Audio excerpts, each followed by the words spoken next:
Have you ever been told something so cruel by the people who were supposed to protect you that the words burned into your memory forever? And here's a tougher question. What would you do if your own family chose to throw you away on Christmas Eve? My name is Lena Marlowe, I'm 29, and today I'm a jewelry designer in Chicago. But 12 years ago, on a freezing Christmas Eve in a tiny town outside Portland, I learned exactly how disposable I was to the people who raised me. And trust me, what I discovered that night wasn't even the worst part.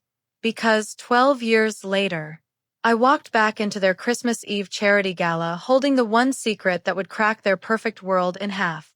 But we'll get there. Hold on, before we get into the real stuff, I want to know, what are you doing at this exact moment while hearing my voice? I love seeing your answers down below in the comments. All right, here's how it really started. Christmas Eve, 12 years ago. The house smelled like pine and cinnamon, the kind of cozy Christmas scent families in movies have. Fairy lights shimmered across the windows. Snow was falling in fat flakes outside. I was digging through the coat closet looking for my volunteer badge for our town's midnight charity drive when I heard my little brother Eli whispering to someone behind me. Whispering, but loud enough for me to hear. She's such a useless embarrassment. Seriously, why couldn't she just turn out normal? I froze. My hands stopped midair in the coats. Then I heard the laugh, sharp, mean, the way kids laugh when they know the adults won't correct them. He wasn't alone. My dad was standing right behind him. Lena doesn't fit the image of our family, Dad said. His voice was low, serious, the voice he used for business deals, not daughters. When people see our name, they expect perfection. How can we present her to donors when she still struggles with? He stopped talking when the closet light flicked on. My mom stood there, her holiday apron still on, blinking at me as if she'd just walked in on a stranger. Dad didn't miss a beat. Lena, he said, pack your things. Tonight. You're leaving before the guests arrive. I actually laughed at first, because who gets kicked out on Christmas Eve? Apparently me. What? Dad, I didn't. Enough, he snapped. You're not carrying the Marlowe name anymore. You made this harder every year. You're not destroying this Christmas with your problems. My problems. That's what he called my anxiety, my learning disorder, and the fact that I wasn't the flawless trophy child they wanted to parade in front of donors.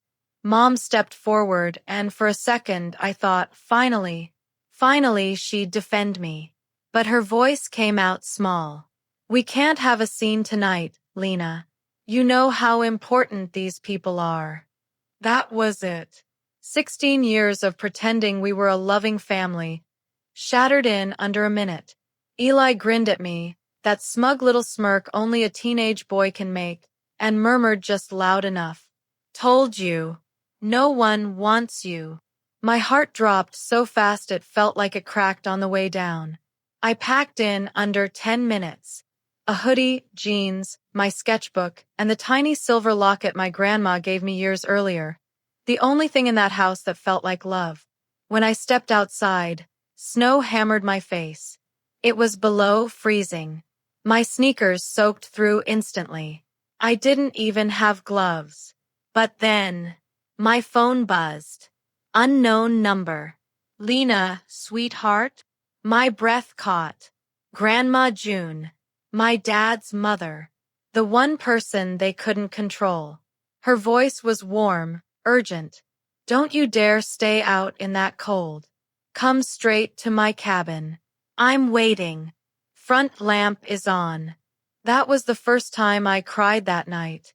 I walked through the snow with numb fingers gripping my suitcase, leaving footprints away from the house that had never truly been home. I didn't know it then, but that walk was the beginning of everything.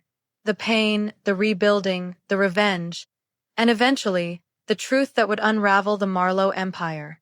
And the first crack in their perfect world? That came a whole lot sooner than they expected. Grandma June lived deep in the woods, almost an hour from town.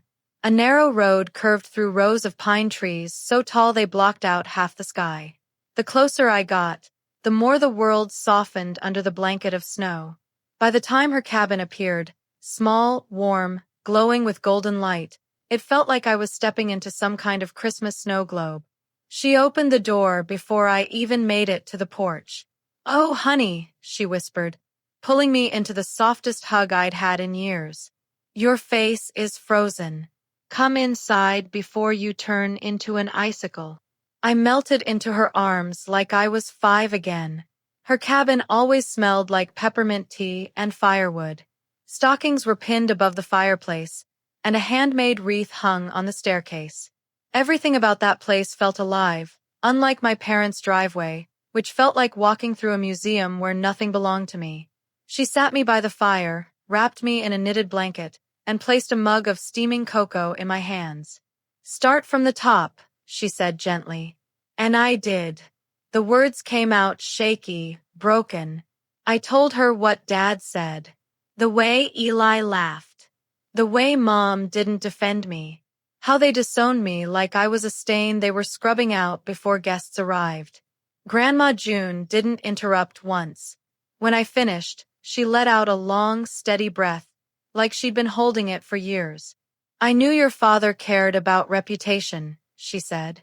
"But this, on Christmas Eve, that man's lost his damn soul somewhere along the way." I blinked. Hearing an 80-year-old grandma say, "damn," almost made me laugh. But the tears were already coming. She reached over, squeezed my hand. "Listen to me, Lena. They pushed you out because you're the only real one in that entire house. They're scared of authenticity, scared of anything they can't polish into a shiny donor brochure." Her voice softened. "And now that you're here, you're safe. No one is throwing you out again." That night, Christmas lights blinked softly across the cabin. I stared at the window, watching snow swirl in the forest, and for the first time all year, I felt like I could breathe. The next morning, Christmas Day, I woke up on the couch with a blanket tucked under my chin and Grandma humming in the kitchen. She made pancakes shaped like stars, just like when I was a kid. For a second, I forgot I had been kicked out. But one look at my suitcase in the corner reminded me. Grandma set a plate in front of me and sat down with her tea. "You're going to need a plan," she said calmly. "You can't go back home, but you can go forward." "Forward where?" I asked. "I have no money, no car, no nothing." She smiled that tiny, stubborn smile of hers. "You have me, and you have talent. Those little sketches you showed me last summer were freaking gorgeous. Don't argue, I'm old, not blind." I laughed into my pancakes, but she leaned closer. "I mean it. Your art. It's your way out, your way up, and your way back, one day if you choose." Then she stood up, walked to the side cabinet, and returned with a tiny metal lockbox. She opened it, revealing a stack of bills, crisp, old, arranged by size. My jaw dropped. "Grandma, what?" "It's not a fortune," she said, "but it's enough to get you on your feet." I shook my head. "I can't take that. Dad will freak out if he finds out you're helping me." She snorted. "Your father hasn't paid attention to me since Obama's first term. He won't know a thing. And even if he did, I don't owe that man a single apology. He owes you one." She slid the money closer. "This is not charity, Lena. This is an investment. In my granddaughter. In her future." I swallowed the lump in my throat and whispered, "Thank you." That afternoon, we sat by the fire and made a list. Jobs I could try, places I could stay short-term, how much a bus ticket would cost, when art classes opened at the community college. But the most important thing she said came right before I fell asleep that night. "Lena, when people toss you aside, life eventually gives you a moment to walk back stronger. But when that moment comes, don't waste it. Don't hold back. Don't look down." Those words stuck with me for the next 12 years. And she had no idea how true they would become. Because the first sign that my family made a huge mistake? It arrived just 3 weeks later, wrapped in a Christmas-colored envelope that would flip everything upside down. 3 weeks after that brutal Christmas Eve, I had settled into a quiet routine at Grandma June's cabin. I helped her shovel snow off the porch, took long walks through the forest trails, and sketched designs for jewelry in the evenings while she watched crime shows with the volume way too high. Every sunrise felt like breathing fresh air after being underwater for too long. But even with the peace, something inside me stayed knotted. Like a bruise I kept touching to see if it still hurt. One icy morning in mid-January, I was heading outside to bring in firewood when I spotted a red and green envelope sticking out of Grandma's mailbox. The colors were painfully familiar. Christmas colors. Marlowe family colors. My stomach dropped. I stood frozen in the snow, steam puffing from my breath as I stared at that envelope like it might explode. Lena. Grandma's voice floated from the doorway. You all right, honey? I didn't answer at first. Finally, I pulled the envelope out. My name was written across the front in my mother's handwriting. That delicate, perfect cursive she practiced in those fancy calligraphy classes she took purely for show. I turned it over. No return address. Just a wax seal stamped with a gold M. My fingers shook as I opened it. Inside was a short letter, barely 2 sentences. We hope you're safe. Your absence caused complications. Please contact us. Mom and Dad. Complications? That was the word they chose? Like I was a missing chair from a dining set. I let out this humorless little laugh. Half disbelief, half anger. Grandma June took the paper from my hands, read it, and her lips tightened into a straight, thin line. That's not an apology, she said. That's them fixing their image. Why now? I whispered. Why not Christmas morning? Why not the moment they realized I wasn't in my room? Grandma placed her hand on my shoulder. You know exactly why. They need something. They always need something. And she was right, because 2 days after the letter arrived, I learned exactly what that something was. It was late afternoon, and I was working on a sketch by the fireplace when Grandma's old landline rang. She answered, and after a few seconds, her face shifted. First shocked, then irritated, then downright angry. She handed me the phone. It's your father, she said flatly. And he sounds like he swallowed a bag of nails. I took the phone reluctantly. Hello. His voice was tight, clipped. Lena, we need to meet. Urgently. No, I said instantly. He sighed, annoyed at my refusal, as if he had the right to be annoyed. Listen. Something happened at the foundation banquet. People are asking questions. Important donors. Sounds like a you problem, I said, my voice calm but sharp. He inhaled sharply, the way he always did when he didn't get his way. We don't want rumors spreading about the family. If you would simply return for a photograph or two. I almost choked. A photograph? After you threw me out. This isn't about feelings, he snapped. This is about responsibility. There it was. The real reason for the sudden concern. I laughed. Short, bitter. You don't get to use me as a prop because your reputation slipped. His tone shifted, growing colder. If you refuse to cooperate, I'll have to explain to people why you left. And trust me, your situation won't look flattering. Grandma June heard that. She stormed forward, grabbed the phone out of my hand, and unleashed hell. You listen to me, Richard, she barked, sounding 10 feet tall. If you try to guilt or threaten this girl again, I will drive down that hill myself and remind you exactly who taught you how to walk. I covered my mouth to stop from laughing. Dad sputtered something, but Grandma cut him off and hung up. She turned to me, breathing hard. That man has some nerve. But mark my words. She leaned in, voice low. This family of yours is starting to crack. And cracks only grow. Dad's call flipped a switch inside me. For the first time in my life, I didn't feel scared of him, or ashamed of myself, or desperate to earn love that was never on the table. Something steadier filled my chest.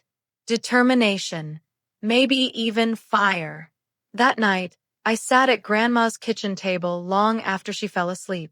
I sketched for hours, rings, pendants, tiny symbols of strength. Tears hit the paper at one point, but I didn't stop. By sunrise, I realized something.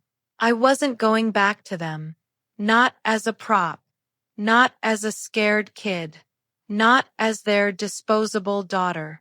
If I ever returned, it would be as someone they could never ignore again. And the universe must have been listening, because just 1 week later, I stumbled into an opportunity that would change everything. Something, or rather someone, who would catapult me into the life they swore I'd never have. And that person arrived in the most unexpected, jaw-dropping way.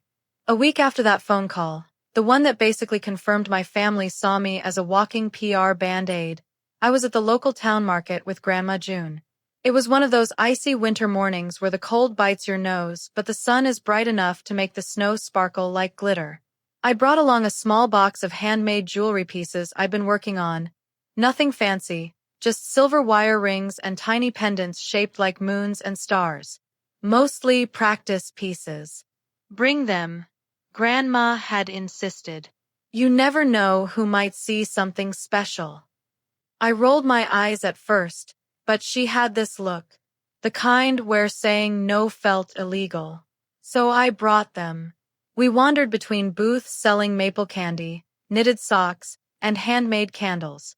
Then we reached a table with a local art showcase sign taped crookedly above it. A volunteer waved at us. You two want to set up here? Free space today. Grandma answered before I could even blink. She would love to. And just like that, my little jewelry box was sitting on a splintered wooden table, sunlight catching the silver. I didn't expect anyone to buy anything. Honestly, I expected pity looks and maybe 1 or 2 polite compliments. But people stopped. People touched the pieces. People asked questions. A little girl begged her mom for one of my star pendants. A guy buying hot cocoa bought a ring for his girlfriend if she didn't dump him first. A woman grabbed a moon necklace and said, "This feels different. Who made these?" I felt my cheeks warm as I raised my hand. Just me. Grandma June beamed so hard I swear she was glowing. But then something happened that flipped my entire life trajectory. I was rearranging a few pieces when a woman in a long charcoal coat stopped in front of my table. She looked late 30s, maybe early 40s. Sleek hair, expensive boots, the kind of confidence money can't buy. She picked up a tiny silver ring with a small twist design. Nothing special. One of my simplest pieces. She turned it between her fingers thoughtfully. "You made this?" she asked. I nodded. "Yeah. I mean, it's just practice. I'm still learning." She raised an eyebrow. "This is not practice. This is deliberate. Clean. And that twist. That's not something beginners usually nail." Before I could respond, she placed the ring on the table and extended her hand. "I'm Sasha Rourke. I run Rourke and Company, a boutique jewelry line in Seattle." I think my heart legit skipped 2 beats. Seattle. A real jewelry company? Talking to me? "I'm Lena," I said, shaking her hand so awkwardly Grandma almost snorted. Sasha smiled. "Lena, these pieces are raw but impressive. You selling anywhere else?" "No," I said. "Just here." Her expression softened. "Honey, that's a crime." She took out a card and placed it in my hand. "If you're serious about this, If you want to grow, you call me. I mentor young designers. I invest in them if they're the real deal. And you have something. I swear the world went silent for a solid 5 seconds. Grandma squeezed my arm so hard I thought she'd leave bruises. I thank you, I finally said. I don't even know what to say. Say you'll think about it, she replied with a warm nod. And don't let anyone make you feel small. There's talent here. Real talent. Then she walked off, leaving me holding a business card that felt like a freaking golden ticket. That night, back at the cabin, I stared at Sasha's card for hours. Rourke and Company. A company I'd followed on Instagram for years. A brand known for modern designs and ethical sourcing, the complete opposite of the world my parents worshipped. Grandma June sat beside me with her peppermint tea. You know what I think, she said. What? I think the universe is tired of watching you shrink. My throat tightened. She nudged me gently. Call her tomorrow. Don't chicken out. I laughed through my tears. I'm not chickening out. Good, she said. Because you were made for more than what your family gave you. And now, the world's starting to notice. I went to bed with the card on my nightstand, staring at it every few minutes like it might vanish if I blinked too long. And right before I fell asleep, one thought hit me. If Sasha was right, if my work was special, then I finally had something that belonged to me, not to my parents' reputation. Something I could build a future on. But I had no idea that calling Sasha wouldn't just open a door. It would open every door my family said I could never walk through. And it would also put me directly on a collision course with the secret they'd spent years trying to bury. The next morning, I stared at Sasha Rourke's business card like it was radioactive. My heart kept doing this stupid flutter thing every time I looked at her name. Just call, Grandma June said, pouring herself coffee. You're acting like she's the president. She basically is, I muttered. A jewelry president. Grandma snorted. Well, then the jewelry president told you to call. So call. I paced around the kitchen like a malfunctioning Roomba. My hands were sweaty. My voice kept cracking in my throat before I even dialed. But then I remembered the sound of Dad's voice on the phone. How cold, how entitled, how convinced he still owned me. Yeah. Suddenly, dialing didn't feel so scary anymore. I pressed call. It rang once, twice. Then Sasha answered. Lena. I was hoping you'd call. Her voice was warm, confident, like she already knew what the next step should be. Hi, I stammered. I just wanted to say thank you again. I wasn't expecting someone like you to even notice my stuff. Someone like me, she repeated. Honey, talent's talent. Doesn't matter if you're selling on a street corner or a Fifth Avenue showroom. I felt myself smile, just a little. So, she continued, I have a proposition. How would you feel about coming to Seattle for a week? I'll cover the ticket, a hotel, everything. You'd shadow my team, see how we work, and maybe show us more of your pieces. Zero pressure. Seattle. A real studio. Real designers. Real possibilities. I had to sit down before my knees gave out. That sounds unbelievable, I whispered. Then say yes, Sasha said. I glanced at Grandma.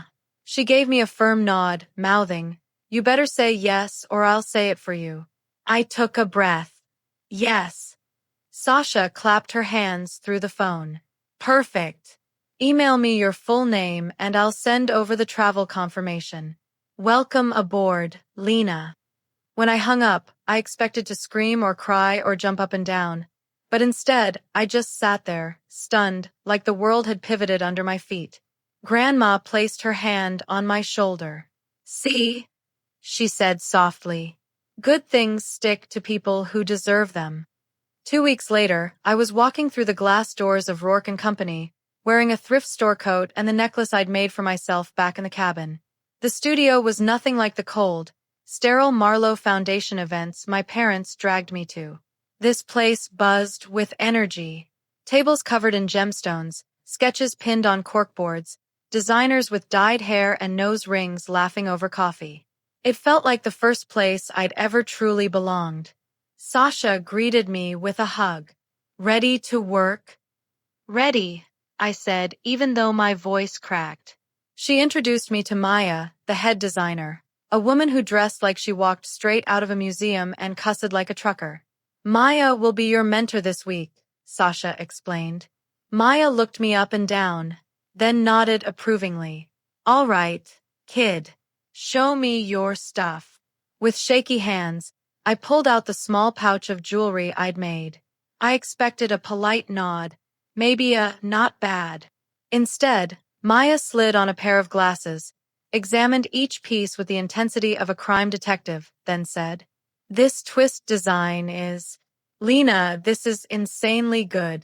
Where'd you learn this?" "I didn't," I said. "I just kind of figured it out." She blinked. "You figured this out? On your own?" My cheeks warmed. "Yeah." She turned to Sasha. "This kid's got an eye." Sasha smiled like she already knew. For the first time in my life, I didn't feel like I was fighting to prove I wasn't a disappointment. I felt wanted, talented, seen. That week changed everything. I learned gemstone setting, casting molds, designing for mass production. I learned how a sketch becomes a prototype, how a prototype becomes a line, and how a line becomes a brand. And then, on the last day, Sasha sat me down in her office. "Lena," she said gently, "I want to offer you a paid apprenticeship. Real training, real experience, real money. I think you could be one of our strongest designers if you keep going." I felt my eyes sting.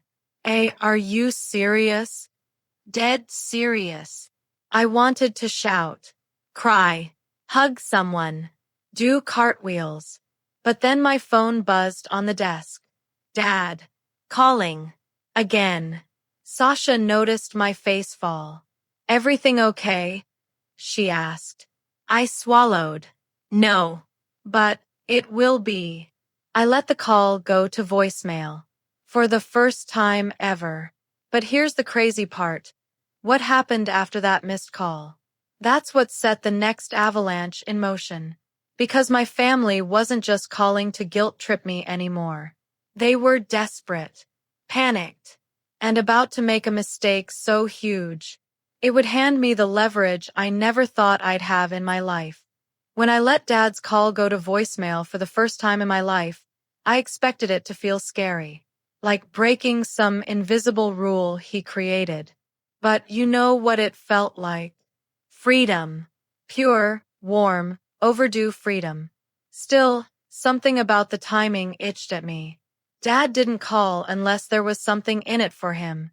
That man wouldn't dial 911 even if his leg fell off unless it improved his reputation.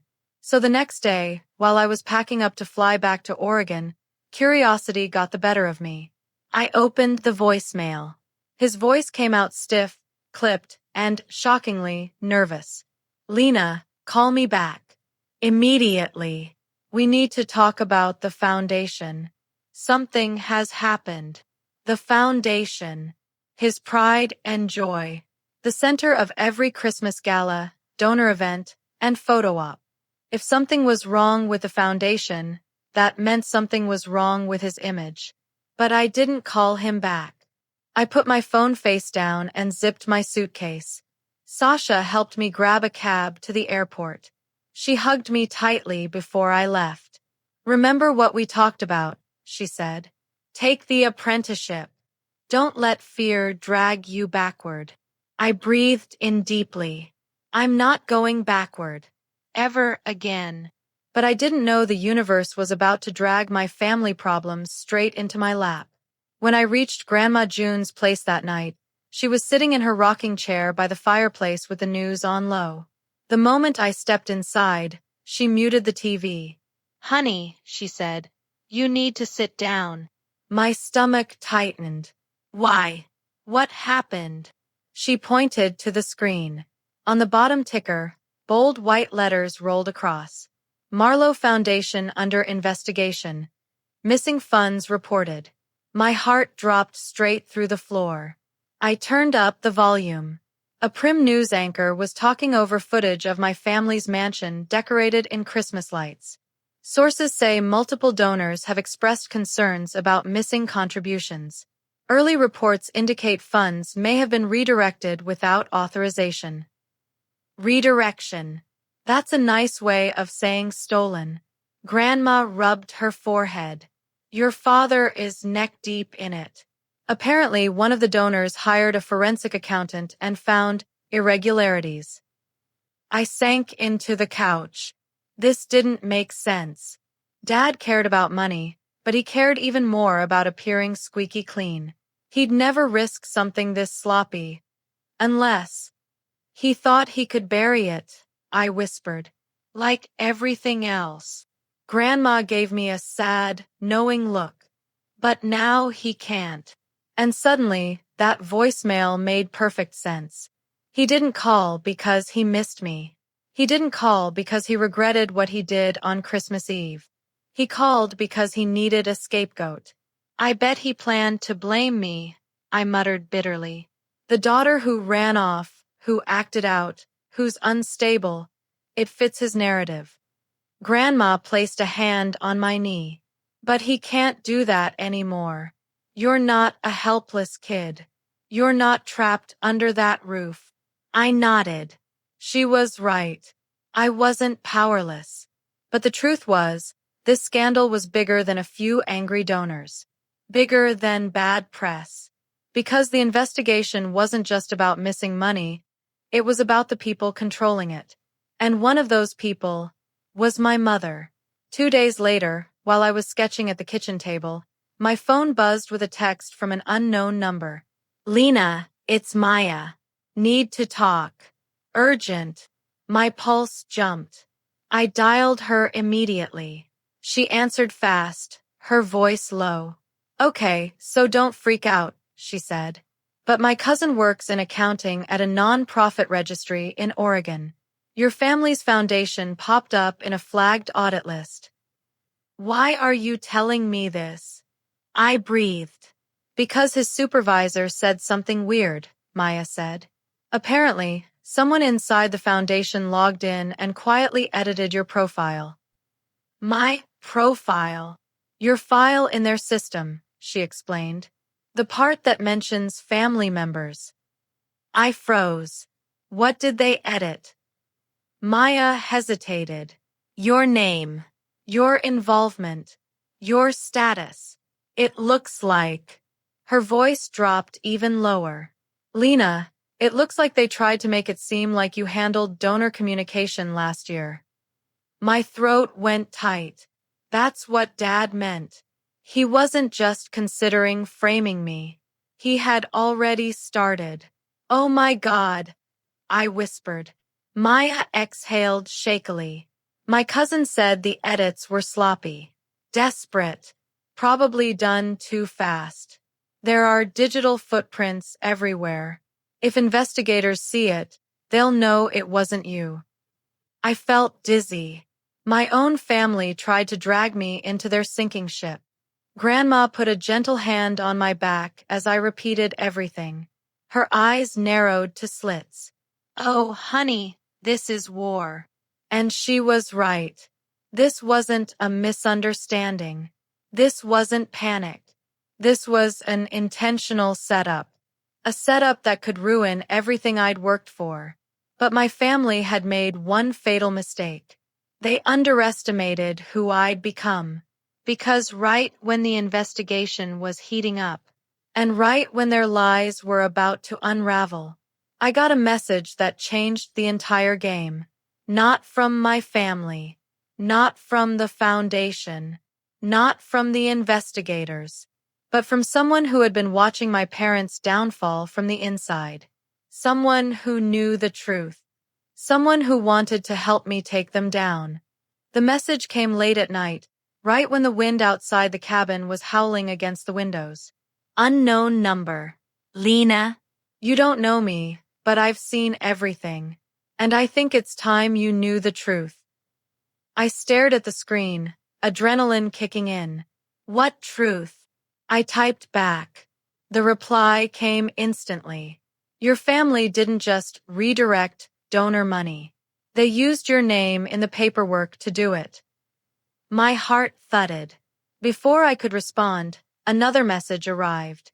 I worked inside the foundation. I left months ago because your parents were burying financial reports. I tried to speak up. They silenced me, but I kept the files. Files? My fingers trembled. Who are you? This time, instead of texting, the phone rang. I answered. A young man's voice came through, steady but tired. My name is Noah. I was a financial analyst for the foundation. And Lena, you were set up. Months ago. Before you even left home. Grandma June stiffened in her chair, leaning closer. What do you mean, set up? I whispered. Noah let out a breath. Your father started moving funds around last summer. When auditors asked questions, he panicked. He needed a fall person, or as he phrased it, someone easily dismissed. I felt that sentence slice straight through my chest. He inserted you into the system, Noah continued. Marked you as assisting with donor relations. Marked you as the one who processed the contributions. All he needed later was a signature or two. He assumed you'd still be living there and wouldn't notice. My voice cracked. But I left. That's what ruined his plan, Noah said. When you disappeared, everything he'd pinned on you didn't make sense anymore. Investigators flagged the inconsistencies. That's why they're in full meltdown now. I pressed my palm against my forehead, breathing through the shock. So why help me? I asked. He paused. Because the day they threw you out, half the staff knew. They talked about it like gossip. Nobody did anything. I didn't do anything. And I should have. The room went quiet. Then he added, voice low. I have every document your father tried to hide. Every forged timestamp. Every altered report. I can send everything to you. And to the investigators, if you want. My pulse raced. Why not go to the police yourself?